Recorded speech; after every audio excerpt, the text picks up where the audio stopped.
Hey, Escambia Public Schools! We see you and the hard work you do each and every day to support student learning. Part of that support probably includes some sort of word processing program. Maybe you're still using Microsoft Word, or maybe you've made that switch to Google Docs, but you're not quite harnessing all of its powerful potential. Either way, this video was made for you, no matter the program or your skill level.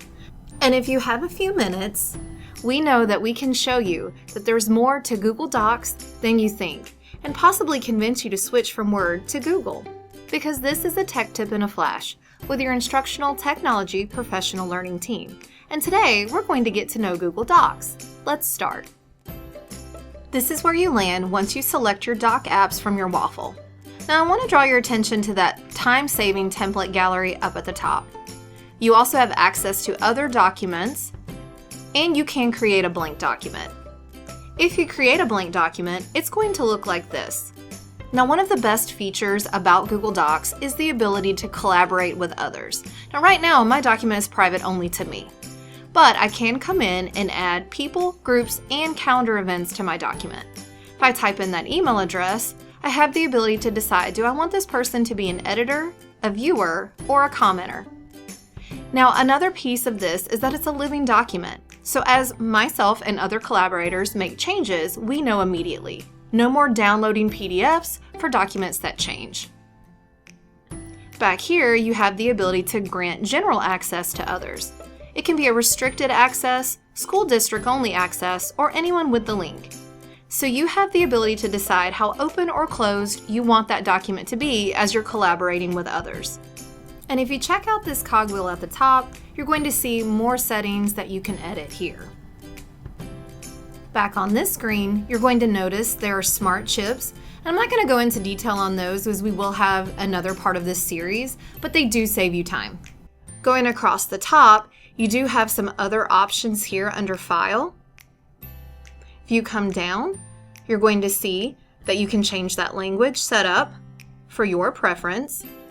And you can also make this document available offline. When you click that, it will tell you to install that extension so that you can work no matter your internet access. Going back to that file, you're going to see that you have the ability to check out that version history. And again, that's important too because you can see changes, you can name the versions, and you can revert to previous versions if you need to. But there'll be another video on that as well. You can insert images, tables, drawings, special characters. You can also look at different tools and formatting features as well. And some of those neat tools in Google that save you time are spelling and grammar, word count, and even some suggested edits. If you continue on to the bottom, you could translate your document or enable voice typing. Enabling voice typing is simple. You click to speak, and once you do, you decide, do you want to allow this time, allow on every visit, or don't allow Google to use your microphone.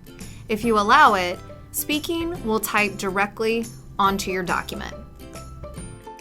As always with Google, you have that extra help button that allows you to have training, view updates, and then you can also help docs improve as well. If you come up here across the top, you're going to see some shortcuts on the last edit, where your comments are, or the ability to locate Google Meets. You can add them to the document or join a call straight from here. So again, time saving. And there's our quick overview of Google Docs. It's so much more than just word processing. Thanks for watching. Be sure to check out our other recommended video here on the side, and be on the lookout for our other Google Docs series. And get to know Google.